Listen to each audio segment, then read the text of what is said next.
2 keer in de week binnen de buurtconciërges te vinden in de Ljouwerwijk Huzum West. Ben Spoelstra is een van Harren. Hij had het er maar druk mee. Het doel is om op zo'n manier wat contact te krijgen met de bevolking van deze wijk. En de klanten van de kanden. Dat is dus een dagopvang voor mensen die getroffen zijn door een hersenletsel. Net alleen nog afval is een prooi voor de buurtconciërges. Ex-kevel de stoepentegels, pijltjes of obstakels ontginnen haar net. Nou, wij geven het door aan Douwe, dus de meneer van het wijkpanel.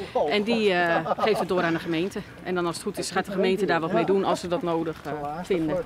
En van de morgen komt er weer van alles op haar paard. Oud papier, plastic, reclamefoldertjes. Wat is het gekste waar je ooit toen hebt onderwijs?